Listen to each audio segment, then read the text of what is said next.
क्या हुआ? जब कैलाश पर्वत पर एक साधु चढ़ गया और उसने वहां जो देखा तो उसके भी पैरों तले से जमीन खिसक गई। दोस्तों, कैलाश पर्वत तिब्बत में स्थित है। इसकी ऊंचाई 6,638 मीटर है। यह दुनिया के सबसे ऊंचे पर्वत माउंट एवरेस्ट से 2,200 मीटर ही छोटा है। फिर भी अभी तक यहां कोई नहीं चढ़ सका है।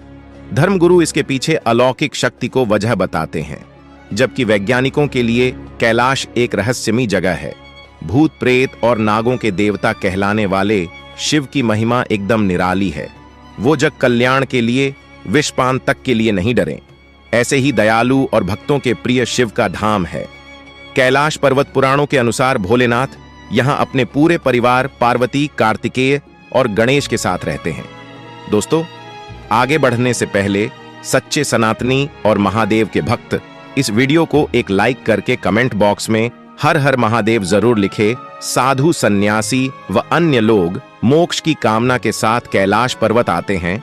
लोगों का कहना है कि पर्वत के सामने खेडीडीढे होते ही उन्हें अद्भुत शक्ति का आभास होता है। सच्चे मन से शिव को याद करने वाले श्रद्धालुओं को शंकर स्वयं दर्शन देते हैं। कैलाश पर उन्हें नीलकंठ की आकृति दिखाई देती है। अविस्मरणीय शक्तियों से युक्त कैलाश की सच्चाई वाकई हैरान करने वाली है। वैज्ञानिकों एवं धर्माचार्यों के अनुसार कैलाश पर्वत पूरी पृथ्वी का केंद्र है। इसे धरती का नाभि भी कहते हैं। पर्वत का आकार चौमुखी है, जो दिशा बताने वाले कांटे की तरह है। कैलाश को सतलुज, घाघरा, सिंधु और ब्रह्मपुत्र नदियां इस क्षेत्र को 4 अलग अलग दिशा में बांटती हैं। कैलाश का निर्माण दैवीय शक्ति से हुआ है। ये बात रिसर्च से भी साबित होती है। एक रूसी रिपोर्ट के अनुसार कैलाश एक मानव निर्मित पिरामिड है, जिसे किसी अद्भुत शक्ति ने बनाया है। कैलाश पर्वत पर चढ़ना एक तरह से नामुमकिन है। ये बात कई पर्वतारोहियों ने खुद मानी है। अंग्रेज पर्वतारोहक एवं रिसर्चर यू रटलेज ने कैलाश पर चढ़ाई को बिल्कुल असंभव बताया। उनके साथ कर्नल विल्सन और शेरपा भी थे।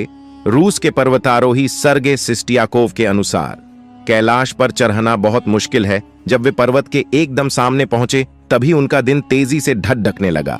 उन्हें कमजोरी लगने लगी। उनके मन में ख्याल आया कि उन्हें अब वहां नहीं रुकना चाहिए।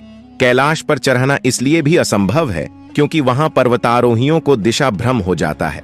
वे किसी भी दिशा से चढ़ें, उन्हें सारे रास्ते एक ही ओर जाते हुए दिखते हैं।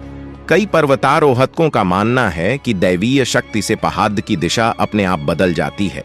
शिव की नगरी में प्रवेश बिल्कुल आसान नहीं है। जो भी इसे पार करने की सोचता है, उसके सामने अद्भुत ताकत आ जाती है। कई शोधकर्ताओं व माउंटेन क्लाइंबरों के अनुसार चढ़ाई के समय एकदम से मौसम बदल जाता है। बर्फ के तूफान आ जाते हैं, तेज हवाएं चलने लगती हैं। कैलाश पर्वत कई रहस्यों से जुड़ा है। यहाँ हैरान करने वाली चीजें हैं जिन पर यकीन करना शोधकर्ताओं के लिए मुश्किल है। इन्हीं रहस्यों में एक है यहाँ के 2 तालाब, जिनका नाम है ब्रह्मताल और राक्षस ताल। कहा जाता है कि ब्रह्मताल भगवान ब्रह्म की देन है, इसमें मीठा पानी आता है, जबकि राक्षस ताल को रावण ने बनाया, इसमें खारा पानी है। लेकिन जब कोई कैलाश पर चढ़ ही नहीं पाता, तो एक साधु कैलाश पर्वत पर कैसे चढ़ गया? दरअसल दोस्तों, पौराणिक कथाओं में कहा गया है कि जब भी कोई दिव्य संत सच्चे दिल से तपस्या करके कहीं पर जाने की मनोकामना करते हैं, तो वे कहीं भी आ जा सकते हैं।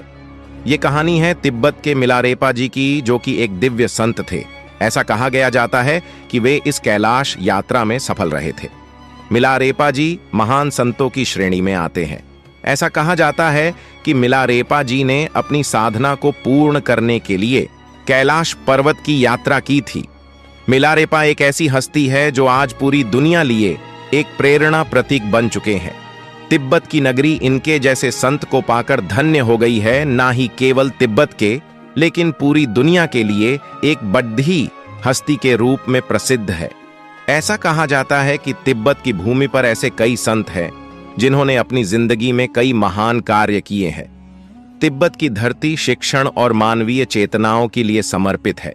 ऐसा कहा जाता है कि इस धरती ने कई महापुरुषों को जन्म दिया है और जिन्होंने अपना सारा जीवन केवल अन्य लोगों के लिए समर्पित कर दिया था। प्राचीन काल में तिब्बत भारत का ही हिस्सा हुआ करता था, जिसे बाद में विवादों के चलते चीन को देना पड़ा था। यह स्थान भारतीय इतिहास का प्रमुख स्थान था, जहां बहुत बड़े साधु संत रहा करते थे। इन्हीं महापुरुषों में से एक थे मिलारेपा जी। मिलारेपा जी अपना अध्ययन पूज्य गुरु श्री मारपा जी की छत्र छाया में किया। उन्होंने अपने गुरु जी के कथनानुसार ही अपनी शिक्षा प्रारंभ की थी। ऐसा कहा जाता है कि मिलारेपा जी ने अपना पूरा शरीर पूज्य गुरु श्री मारपा को समर्पण कर दिया था। उन्होंने अपने गुरु जी को अर्पण किए शरीर के बलदे में उनसे थोड़ा सा खाना, कपड़े और शिक्षा का दान मांगा। मिलारेपा जी ने अपने चाचा चाची समेत करीबन 80 से 90 लोगों को अपनी तांत्रिक विद्या से ओलावृष्टि करके मौत की नींद सुला दिया था। ऐसा उन्होंने इसलिए किया था क्योंकि वे अपने आप को साबित करना कहते थे। उनके अंदर की आग को उन्होंने ऐसा करके बुझा लिया था।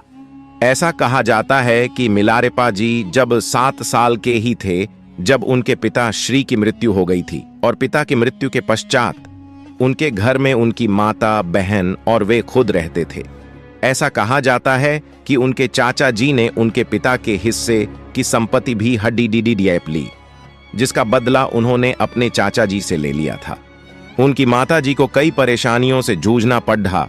वे अपने बच्चों को बड़ी मुश्किल से संभालती थी। कैलाश पर्वत की यात्रा के लिए उन्हें उनके गुरुजी मारपा ने आज्ञा दी थी। वे चाहते थे कि मिलारेपा जी अपनी पूरी शिक्षा प्राप्त करें। मिलारेपा जी ने अपने गुरुजी आज्ञा लेकर वहां से अपनी कैलाश यात्रा शुरू कर दी। ऐसा कहा गया कि उनकी इस यात्रा में कुछ अनुयायी भी उनके साथ थे। उन्होंने कैलाश पर्वत पर पश्चिम की ओर से चढ़ाई की। उनकी ये यात्रा शुरू हुई थी ईस्वी 1093 में। मिलारेपा जी ने कैलाश पर्वत पर कई साल तक साधना की, फिर वापस लौटकर अपने गुरुजी मारपा जी के पास आए और अपनी साधना पूर्ण की। ऐसा कहते हैं कि मारपा जी ने मिलारेपा जी को एक अंधेरी कोठरी में बंद कर दिया था। वहां उन्होंने अपनी तंत्र विद्या पूर्ण की। तंत्र की देवी माता डाकिनी के अनुसार मिलारेपा जी की विद्या अभी संपूर्ण नहीं थी, अभी उन्हें और अभ्यास करना था। मिलारेपा जी ने ये बात अपने गुरु से बताई। तब आर्षि मारपा उनको अपने गुरु श्री नरोपा जी पास ले गए और उन्होंने मिलारेपा जी को अपनी संपूर्ण शिक्षा प्राप्त कर ली। ऐसा कहा गया है कि मिलारेपा जी अब भी जीवित हैं और वे आज भी कैलाश पर्वत पे किसी भी दिशा में गुफा में बैठकर तपस्या कर रहे हैं। मिलारेपा जी का कहना था कि कैलाश पर्वत पर सच में कुछ अलौकिक शक्तियों का वास है। उनके अनुसार कैलाश पर्वत के नीचे ही 2 शहर बसे हुए हैं। पहला अगाथा, दूसरा संभाला, और संभाला की रक्षा खुद प्रलौकिक शक्तियां करती है। यही वह दिव्य शहर है जिसके अंदर इस दुनिया का रहस्य छिपा हुआ है।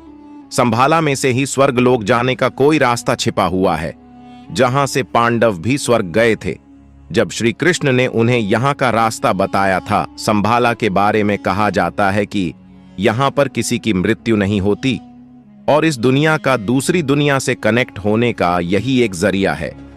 लेकिन हमारे हिंदू सनातन धर्म में कहा गया है कि इस ब्रह्मांड के कण कण में भगवान का वास है और कैलाश पर्वत तो हमारे भगवान महादेव का घर है, इसीलिए कोई कैलाश पर चढ़ नहीं पाता है। तो दोस्तों, क्या कहना है? क्या कैलाश पर्वत पर सच में ही भगवान शिव शंकर जी का निवास है? कमेंट बॉक्स में हर हर महादेव जरूर लिखें। साथ ही साथ इस वीडियो को एक लाइक करके चैनल को भी सब्सक्राइब करें। तब तक के लिए हर हर महादेव।